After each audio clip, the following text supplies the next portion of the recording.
हिंदू राष्ट्र बनना चाहिए कि नहीं बनना चाहिए? आप खुद एक मुसलमान, आप इतना कुछ फेस कर रही हैं, इसको देख के आप क्या कहना चाहेंगे? इमीडिएट बन जाना चाहिए, इमीडिएट। मुझे लगता है कि देर हो चुकी है। और जितनी सुरक्षित लड़कियां हिंदुओं के, सनातनियों के भीड़ में है, उसका 0.1% भी बच्चियां सुरक्षित नहीं है मुसलमानों के भीड़ में अब तक। और इसी नासिर खान ने क्या किया है कि 2 हिंदुओं को मेरे पीछे लगा दिया है कि जहां पाओगे वहां रेप कर देना नाजिया का। और ना जाने कितना कितना मुझे मलाइन किया गया है। कुछ अग्रवाल बोल करके एक मर्दाना है और एक प्रसाद बोल करके बिहार पटना का एक मर्दाना है। कितना मेरे पीछे लगा हुआ है वो मैं जानती हूँ। मैं खुलेआम शॉपिंग मॉल नहीं जा सकती, मैं खुलेआम मार्केट नहीं जा सकती, मैं खुलेआम किसी भीड़ में नहीं जा सकती हूँ। मुझे 10 लोगों के भीड़ में प्रोटेक्शन के साथ निकलना पड़ रहा है क्योंकि नासिर खान जैसे ही मौका पाएगा मेरा बलात्कार हिंदुओं से करवाने की साजिश है। नमस्कार, मैं एकता जद खबर एक्सप्रेस न्यूज में आपका स्वागत है। मैं इस वक्त मौजूद हूँ पश्चिम बंगाल में और मेरे साथ जो है वो काफी जाना माना चेहरा इस वक्त मौजूद है, जिनको जो है आप नेशनल चैनल्स पे तो आए दिन देखते होंगे। तो बहुत बहुत धन्यवाद मैम आपका, आपने अपना कीमती समय दिया हमें। तो आज हम बात करते हैं हिंदू राष्ट्र के बारे में। हिंदू राष्ट्र को जो है वो धर्म को जो वो राजनीति से जोड़ना कितना सही है तो मैम धर्म को जो है वो राजनीति से जोड़ना ये कितना हद तक सही है? कौन धर्मों को राजनीति से जोड़ रहा है? और धर्मों के आधार पर बंटवारा हो गया था। हिस्सेदार 2 थे, बंटवारा 3 हुआ था, बांग्लादेश, पाकिस्तान और हमारा भारत। अब हिस्सेदार 28 है। तो ये जनता को सोचना पड़ेगा, हमारे युवाओं को सोचना पड़ेगा, जो नए वोटर युवा आए हैं उनको सोचना पड़ेगा कि जब नेहरू थे तो उन्होंने गांधी के गोद में बैठ करके जिन्ना की कही हुई बातों को पूरा किया। बाद में फिर बांग्लादेश की बात को पूरा किया गया। अब राहुल बाबा पप्पू जी के गोद में 28 लोग हैं, 28 पार्टियां हैं। तो अब वोट अगर सोच समझ करके नहीं किया जाएगा तो 28 बंटवारा क्या भारत बर्दाश्त कर सकता है? या भारत की युवा पीढ़ी क्या फिर से वो सिनेरियो देखना चाहती है जो कभी हो चुका, जिसका मलाल और अखंड भारत को अखंड करने के लिए आज तक कोशिशें की जा रही हैं? युवा, जितने भी देश के युवा है, मैं किसी कास्ट और क्रीड को डिस्क्रिमिनेशन नहीं करना चाहती हूँ। जो इस मातृभूमि से, जो इस राष्ट्र से, जो इस भारत माता से मोहब्बत करता है, क्या वो उसके दिल में ये मलाल नहीं है कि प्रभु लव का बसाया हुआ लाहौर पाकिस्तान में है, हमारा कश्मीर पीओके कब्जा करके बैठा हुआ है? अखंड भारत का जो सपना अटल जी ने दिखाया था, सुषमा स्वराज जी ने दिखाया था, आज मोदी जी और अमित शाह जी उसको पूरा कर रहे हैं। तो इसमें हम सबको पार्टिसिपेट करना चाहिए और भारत को अखंड करना चाहिए। अब आती है बात कि हिंदू राष्ट्र, भाई ये तो हिंदू राष्ट्र ही है, हिंदू ही राष्ट्र है। पाकिस्तान में 91% मेजॉरिटी मुसलमानों की है, लेकिन 1947 में 21% माइनॉरिटी वहां पर थे, जो हिंदू थे, पंजाबी थे, बौद्ध थे, क्रिश्चियंस थे। तो उनको तो उन लोगों ने मार्क आउट करके सब कुछ खत्म कर दिया और 1% माइनॉरिटी वहां पर बचा है। पर 21% जब आजादी के वक्त में वहां पर जब जिन्ना के भीख के कटोरे में पाकिस्तान दिया गया था, तब भी वो पाकिस्तान रिपब्लिक इस्लामिक देश बना था। यहाँ पर 82.7% सनातनी है। तो ये हिंदू राष्ट्र कैसे नहीं हो सकता है? बिल्कुल हो सकता है। और हिंदू या सनातन धर्म पर तो कोई राजनीति नहीं खेल रहा है। आप हिंदू हैं, आपको शर्म आएगी क्या बोलने में?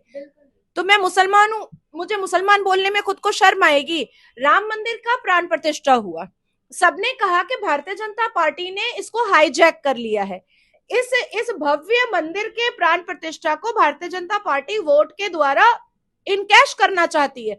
अब मुझे कोई एक व्यक्ति कमेंट बॉक्स में या किसी भी तरीके से मुझे बताए कि क्या कोई भारतीय जनता पार्टी का नेता, मंत्री या कार्यकर्ता वहां पर मौजूद था? नहीं था। भारत के प्रधानमंत्री संबोधित कर रहे थे, तो वो भारत के प्रधानमंत्री हैं। अगर कोई मस्जिद वाला बुलाएगा इनॉग्रेशन पर तो भी वो जाएंगे, और अगर कोई मंदिर वाला बुलाएगा तो भी वो जाएंगे। भारत के प्रधानमंत्री का कर्तव्य है कि वो सारे धर्मों को एक समान लेकर के चले, तो उन्होंने वही किया। मैम ऐसा ऑपोजिशन का कहना है, बीजेपी जो है वो बांट रही है अब देश को, और एक साथ चलने वाला जो विचारधारा है वो सिर्फ गांधी का था। गांधी सबको साथ लेकर चलते थे और बीजेपी जो है अलग बांटने वाला विचारधारा के साथ आगे बढ़ते हुए नजर आ रही है।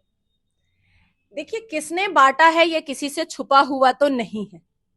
नेहरू ने जिन्ना के लिए साफ लफ्जों में कहा था कि वो अपने कैबिनेट का चपरासी भी ना रखे, और गांधी ने बंटवारा कर दिया, पाकिस्तान बना करके इस्लामिक देश मुस्लिम लीग को, जिन्ना को दे दिया, और भारत ऐसा लगा कि नेहरू के बाप की जागीर। 1947 से 1977 तक 5 मुसलमान जिहादी माइंड के, आतंकी माइंडेड मुसलमानों को कैबिनेट शिक्षा मंत्री बनाया गया, जिनका काम किया था all India Muslim personal law board, हलाल सर्टिफिकेशन, वक्फ बोर्ड, लैंड माफिया और अनकाउंटेबल मुस्लिम ऑर्गेनाइजेशन को अफिलिएशन देना।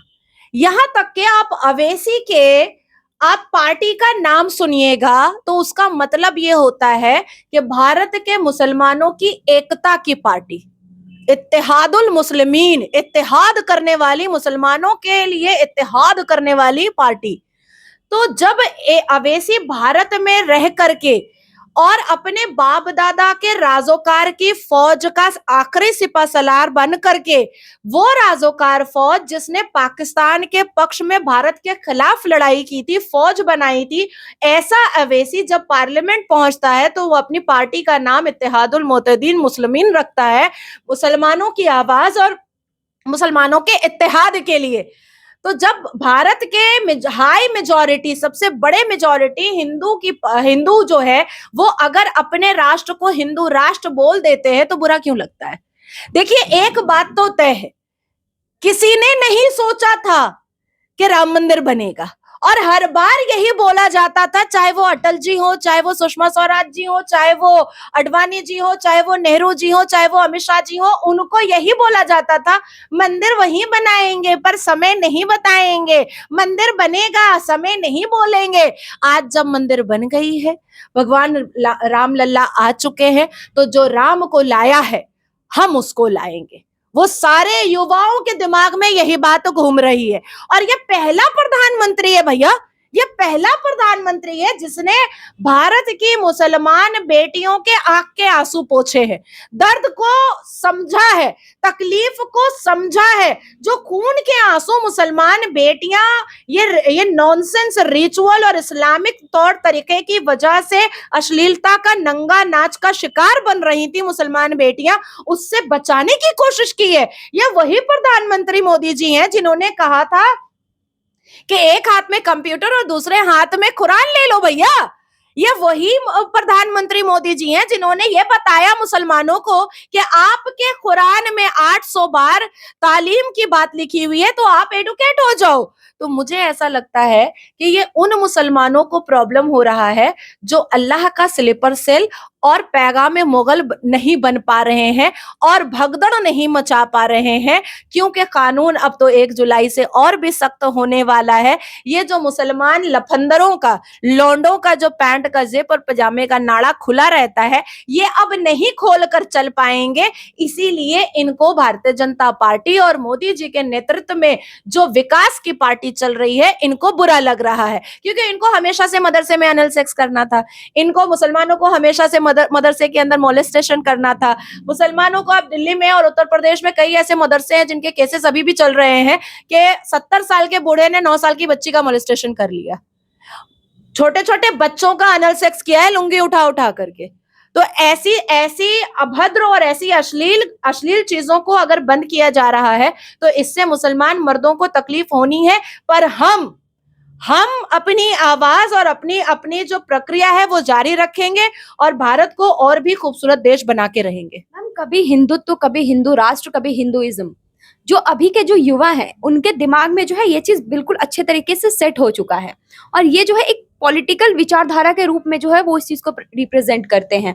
तो हिंदुइज्म जो है और हिंदू राष्ट्र जो है, हिंदू का मतलब ही होता है कि सारे धर्मों को एक साथ लेके चलना, सभी को एक साथ लेके चलना। तो क्या इस प्रकार जो है कुछ कम्युनिटी को छोड़ के अगर हिंदुइज्म आगे बढ़ते हैं, अगर हम हिंदू राष्ट्र बनाते हैं, तो जो उस कम्युनिटी के लोग जो मोदी जी पे ट्रस्ट कर रहे हैं, तो क्या उनका जो है वो नहीं, मतलब उम्मीद नहीं टूटेगी क्या उनकी? देखिए, मुझे ऐसा लगता है कि ये जो 5 एजुकेशन मंत्री मुसलमान आए थे 1947 और 77 तक, आप रिसर्च में जाकर के देखिएगा और उनकी हरकतों को देखिएगा, तो उन्होंने भारत के सनातनियों को गुरुकुल से साइड किया था, सभ्यता, संस्कार, संस्कृति से साइड किया था, और कैथोलिक और मॉडर्न क्रिश्चियन स्कूलों को पर सनातनियों को रागिब किया था कि तुम वहां जाओ, वहां जाओ। सनातनियों के भी दिमाग में आया कि नौकरी मिलेगी तो चलो भाई थोड़ी देर के लिए हम अपने हिंदुत्व को मार डालते हैं। लेकिन वहीं पर मुसलमान अपने मदरसे के खिलाफ कभी भी उस 5 जिहादी आतंकी एजुकेशन मिनिस्टर ने बोला कि मदरसे से क्या मिल रहा है? क्या अल कुरान पढ़ने से कोई आईएएस आईपीएस बन सकता है? क्या अल कुरान पढ़ने से कोई इंजीनियर, डॉक्टर, ओवरसियर, जज, बैरिस्टर बन सकता है? क्या अल कुरान पढ़ने से एक टीचर भी कोई बन सकता है, एक प्रोफेसर भी कोई बन सकता है, एक इंजीनियर भी कोई बन सकता है? नहीं बन सकता है, बिल्कुल नहीं बन सकता है। ये बनने के लिए आपको स्पेसिफिकली, पर्टिकुलरली आपको एकेडमिक क्वालिफिकेशन लेना पड़ेगा, तब जाकर के आप बनिएगा। तो सनातनी जो है, भारत के सनातनी दोबारा अपने सिविलाइजेशन की तरफ अट्रैक्ट हो रहे हैं दोबारा, और ये बहुत पॉजिटिव साइन है कि हमारी जो सभ्यता है भारत की, हमारे जो संस्कार है, हमारा जो सिविलाइजेशन है, वो मोदी जी के द्वारा हमें दोबारा मुलाकात हुई है। आपने मुसलमानों को कभी भी सुना है कि वो इस बात को पार्लियामेंट में उठा रहे हैं कि हम मुसलमान युवा अब आर्मी ऑफिसर बनेंगे, मुसलमान युवा अब नेवी ऑफिसर बनेंगे, मुसलमान युवा अब आर्मी में जाकर के फाइटर जेट चलाएंगे, कलेजे पर गोली खाएंगे अपने देश के लिए? ऐसा कुछ सुना है आपने? नहीं, नहीं सुना होगा। पर मुसलमानों का सबसे बड़ा ठेकेदार अवैसी या मदनी, नहीं, लड़की की शादी जो है वो तो 12 साल में, 10 साल में कर दो। अरे भैया, तुम सलवार झांकना बंद कर दो। काहे को देख रहे हो हमारा सलवार के कब लाल हुआ और कब पीला हुआ? तो अवैसी जैसे लोगों का दिमाग और जहानत और आंखें औरतों के सलवार के मियानी से बाहर निकल ही नहीं रही है, और वो जानते हैं इस बात को कि अगर मुस्लिम समुदाय शिक्षित हो जाएगा तो वो ठरके आजम और जाहिले आजम की फौज नहीं बनेगा, और अवैसी का की बाजार और दुकान बंद हो जाएगी, तौकीर की बाजार और दुकान बंद हो जाएगी, मदनी की बाजार और दुकान बंद हो जाएगी। मेरा भारत संविधानिक भारत है। मेरे भारत में फतवा जारी करने वाले को मैं जूते के नोक से उड़ाना जानती हूँ। इस भारत में ना फतवा चलेगा, ना शरिया लॉ चलेगा, ना ही हदीस चलेगा। और जिसको जिसको इन सारी चीजों को चलाना है, वो इस्लामिक देश में जा सकता है। देखिए, मुसलमानों की एक आदत है कि वो टुकड़े टुकड़े गैंग बन करके हर तरफ बिखरे हुए रहते हैं। आज आप मुझे कहिएगा नाजिया जी, आज आप मेरे साथ स्टार बक्स चलिए, मैं कहूंगी कि नहीं, मुझे तो पसंद नहीं है। मैं तो यही कहूंगी ना, अगर मुझे पसंद नहीं रहेगा। या मैं आपके साथ उस कॉफी शॉप में जाने के बाद बोलूंगी दाएं दाएं दाएं सबको गोली से उड़ा दूंगी, मुझे पसंद नहीं है, तुम भी मत पियो यहाँ पर कॉफी। ये तो मैं नहीं कर सकती ना। लेकिन मुसलमान क्या करते हैं? उनको हिंदू पसंद नहीं है पर भारत में रहेंगे, उनको क्रिश्चियन पसंद नहीं है पर जाकर के ब्रिटेन में रहेंगे, डच में रहेंगे, इटली में रहेंगे, फ्रांस में रहेंगे, वो लंदन में रहेंगे, अमेरिका में रहेंगे, यूके में रहेंगे। अरे भैया, 57 मुस्लिम ममालिक है, तुमको अगर इस्लाम में इतना पसंद है तो वहां जाके रहो ना। वहां तुम्हारी दाल क्यों नहीं गल रही है? वहां तुम्हारी रोटी क्यों नहीं सिका रही है? मैं तो चैलेंज करती हूँ कि अगर वाकई में असदुद्दीन अवैसी बहुत बड़ा इस्लामिक आदमी है, तो जो भाषणबाजी वो यहाँ करता है 15 मिनट के लिए, ये भाषणबाजी वो लाहौर में करके दिखा दे मुझे, कराची में करके दिखा दे मुझे। जैसे इमरान खान को पूरी उम्र के लिए जेल की सलाखों में डाला गया है, अवैसी को पाकिस्तान इस्लामिक रिपब्लिक देश जेल में डाल देगा, एकदम इमीडिएट जेल में डाल देगा। मेरा Bharat all India Muslim personal law board क्यों बर्दाश्त करेगा? क्या पाकिस्तान में हिंदू पर्सनल लॉ बोर्ड है? मेरा भारत हलाल सर्टिफिकेशन क्यों बर्दाश्त करेगा? क्या पाकिस्तान में झटका सर्टिफिकेशन है? मेरा भारत लैंड माफिया वक्फ बोर्ड क्यों बर्दाश्त करेगा? क्या पाकिस्तान में हिंदू लैंड माफिया कोई बोर्ड है? नहीं है, नहीं है। तो मेरा भारत क्यों बर्दाश्त करेगा? जब संविधान यहाँ पर हमने अपने आप को 26 नवंबर 1949 में संविधान पर अपने आप को समर्पित कर दिया था, तो फिर यह शरिया लॉ आया कहां से और आएगा क्यों? आएगा क्यों? और हर बार मेरा सर्वोच्च न्यायपालिका में यही जरा हो जाती है कि ये जो सामने वाला all India Muslim personal law board आकर के ये कहता है कि उसका इस्लाम ये बात बोल रहा है, जबकि जजेस के टेबल पर संविधान रखा रहता है, कुरान तो रखा नहीं रहता है, जो कुरान के हिसाब से जजमेंट मिलेगा। तो ये चीजें बहुत अब बारीकी से देखी जा रही हैं। जिन जिन आतंकियों, हुड़दंगियों और पैंट का जिप खुला रहने वाले को यहाँ पर प्रॉब्लम है, वो पाकिस्तान, सीरिया, ईरान जा सकते हैं, अरब चले जाइए, क्यों नहीं जाते हैं? तो ये टुकड़े टुकड़े गैंग रह करके लोगों को दंगई करना, लोगों में आतंक फैलाना, ये अब हम लोगों को समझ में आ चुका है। दूसरी तीसरी चीज मैं आपको बता देना चाहती हूँ कि देखिए, मुसलमानों को खुश करना बहुत मुश्किल है, नामुमकिन है मुसलमानों को खुश करना। आप जब उनके हिसाब से चलिएगा तो वो आपस में 72 फिरका में एक दूसरे का मस्जिद फोड़ेगा, तोड़ेगा और एक दूसरे का गला काटेगा, जो पाकिस्तान में हो रहा है। लेकिन मैम मुसलमान खुश होंगे कैसे? उन्हें तो ना यहाँ जॉब अपॉर्चुनिटी मिल रही है। अगर हम देखें तो देखा जाए जितने हिंदू जो है वो आईएएस आईपीएस बन रहे हैं, उतनी अपॉर्चुनिटी मुसलमान को नहीं मिल रही है। या यूँ देखा जाए मुसलमान जो है वो गवर्नमेंटल जॉब में ज्यादातर नहीं दिखते हैं। तो इसके पीछे रीजन क्या है? क्या गवर्नमेंट जो है वो मुसलमान को अवॉइड कर रही है? यहाँ जो बैठी हुई हैं आप, जरा सा बाहर निकल करके उल्टे फुट पे केला वगाने चले जाइए, किसी भी मुसलमान को पकड़िएगा और बोलिएगा कि बेटा लेफ्टिनेंट की स्पेलिंग बताओ तो, बेटा कर्नल की स्पेलिंग बताओ तो, अच्छा ठीक है 12 की स्पेलिंग बता दो, ठीक है, उससे पूछिएगा, जरूर पूछिएगा, आप ये जरूर करिएगा। उसके बाद फिर आप उससे पूछिएगा, अगर वो नहीं बता पाया तो उससे पूछिएगा कि 7वें कलमे का मतलब बता दो, क्योंकि हर मुसलमान को 7 कलमा तो याद होना चाहिए, है ना? क्योंकि 3 कलमा तो हर 5 वक्त की नमाज में यूज होता है और 7 कलमा तो हमें फर्ज है भाई, हमें याद करना। 7 कलमे का मायने बता दो, नहीं बता पाएगा। आज अचानक से मुसलमानों को 10 साल में याद आ गया कि उसको गवर्नमेंट जॉब करना है। मदरसे के अंदर आईएएस बनता है क्या? आईपीएस बनता है क्या? कैसे बनेगा? मदरसे के अंदर तो अल कुरान पढ़ाया जाता है, आईएएस आईपीएस की ट्रेनिंग तो मदरसे के अंदर नहीं होती है। पिछले 1947 से लेकर के 2013 तक मुसलमानों को कभी एहसास नहीं हुआ कि उसको आईएएस भी बनना चाहिए, आईपीएस भी बनना चाहिए, उसको इंजीनियर और डॉक्टर भी बनना चाहिए। नाजिया इलाही खान मुसलमान है और मेरे पूरे कुल खानदान में एक भी हिंदू नहीं है। 5 पुश्त में किसी बेटी ने भी हिंदू से शादी नहीं, किसी बेटे ने भी हिंदू से शादी नहीं की, ठीक है। तो अभी मैं ये पूछना चाह रही हूँ कि क्या नाजिया को कोर्ट के अंदर एंटर करने से कोई सरकार रोक पा रही है क्या?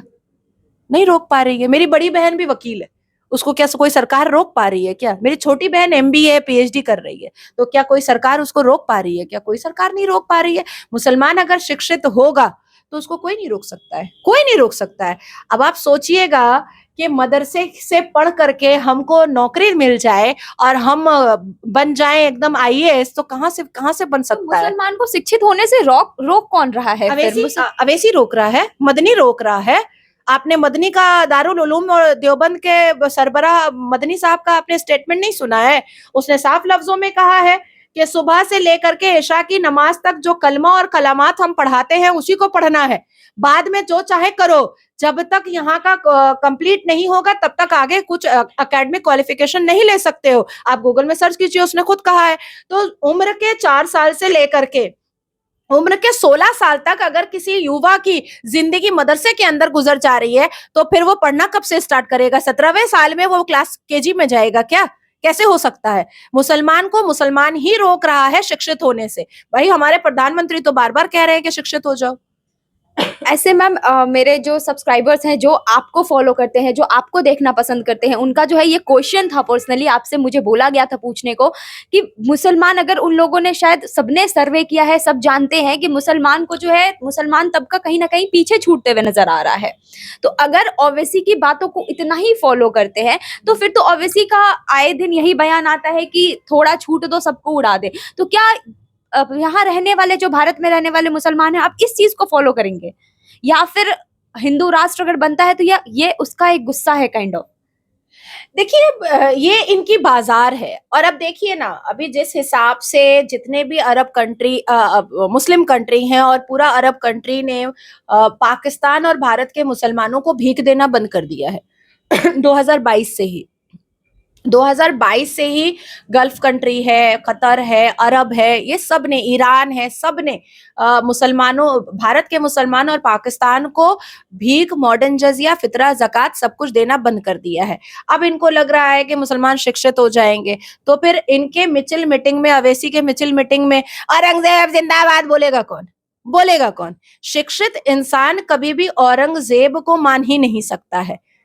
शिक्षित व्यक्ति अकबर को कभी भी अपना अपना हुक्मरान और अपना आइडियल मान ही नहीं सकता है।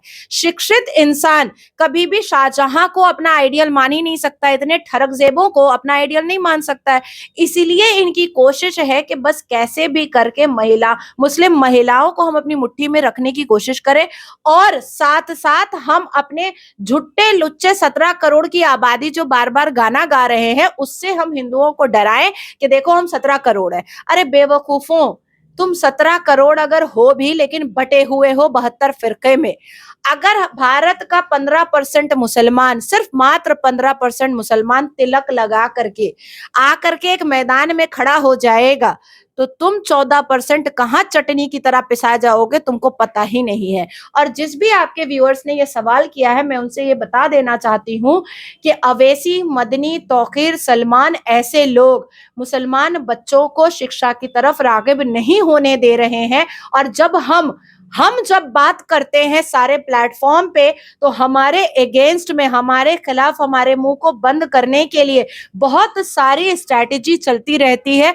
या तो हमारे मर्डर की चलती है, मैं महिला हूं मेरे रेप की चलती है, और हालिया में पश्चिम बंगाल के मंत्री जावेद अहमद खान ने अपने एक बंदर छाप दल्ले यामीन शकील बोल करके एक लड़के को मेरे पीछे लगाया था, और बहुत अभद्र बातें उसने मेरे बारे में उड़ाई थी। और हालांकि वो लड़का 22-23 साल का है, और उसने ये कहा था एक चैनल पर बैठ करके कि वो मुझे हर हफ्ते ओयो रूम लेकर जाता है। आज जब मैंने कानूनी प्रक्रिया की, और जब उसके ऊपर 8 वारंट इशू हो गया है यामीन शकील के ऊपर, तो यही जावेद अहमद खान, तृणमूल का मुसलमान नेता, इसने उसको नेपाल भगाया हुआ है, यही जावेद अहमद खान। तो अब आप सोचो कि ऐसे कितने लोग हैं जो हमारे मुंह को बंद करना चाहते हैं। अब सबको पता है, मैं आपके उस व्यूअर्स के आंसर के लिए इतना लंबा बता रही हूं, सबको पता है कि बिल्किस बानो पर सबने बहुत छाती पीटी। एक औरत होने के नाते बिल्किस बानो के दर्द को मैं समझ सकती हूँ। जिस हिसाब से मुसलमान मेरे पैंट को, मेरे पजामे को, सलवार को खोलने के लिए उत्तेजित है, अगर मेरा बलात्कार हो जाए तो मेरी माँ के आंख में कितना दर्द होगा और मेरे अंदर कितना दर्द होगा, इसका एहसास मुझे है। तो बिल्किस बानो का दर्द का एहसास भी मुझे है। लेकिन नासिर खान और कादिर खान ने सूजन जॉर्डन का बलात्कार किया, तो क्या सूजन जॉर्डन का दर्द मुझे नहीं एहसास करना चाहिए? बिल्किस बानो का आरोपी रेमिशन ग्राउंड पर 15 साल की जेल की सजा खटने के बाद 15 दिन के लिए बाहर आया और दोबारा जेल में चला गया। पर नासिर खान जो रेमिशन ग्राउंड में 10 साल में निकल गया, 9 साल 8 महीने में निकला है, वो अब तक यहाँ पर कलकत्ता में अय्याशी पेल रहा है अब तक। और इसी नासिर खान ने क्या किया है कि 2 हिंदुओं को मेरे पीछे लगा दिया है कि जहां पाओगे वहां रेप कर देना नाजिया का। और ना जाने कितना कितना मुझे मलाइन किया गया है। कुछ अग्रवाल बोल करके एक मर्दाना है, और एक प्रसाद बोल करके बिहार पटना का एक मर्दाना है। कितना मेरे पीछे लगा हुआ है वो मैं जानती हूँ। मैं खुलेआम शॉपिंग मॉल नहीं जा सकती, मैं खुलेआम मार्केट नहीं जा सकती, मैं खुलेआम किसी भीड़ में नहीं जा सकती हूँ। मुझे 10 लोगों के भीड़ में प्रोटेक्शन के साथ निकलना पड़ रहा है, क्योंकि नासिर खान जैसे ही मौका पाएगा मेरा बलात्कार हिंदुओं से करवाने की साजिश है। ये स्ट्रैटेजी सेट किया है। और नासिर खान किसके गोद में पड़ा रहता है? मुसलमान नेता के, मंत्री, ममता बनर्जी के मंत्री के गोद में पड़ा रहता है। अदरवाइज आप सोचिए कि एक व्यक्ति बलात्कार करके 10 साल जेल में चला गया, और बाहर आने के बाद 6 महीने में वो करोड़ों रुपए खर्च कर करके 5 स्टार होटल में शादी कर रहा है। ये पैसा आया कहां से?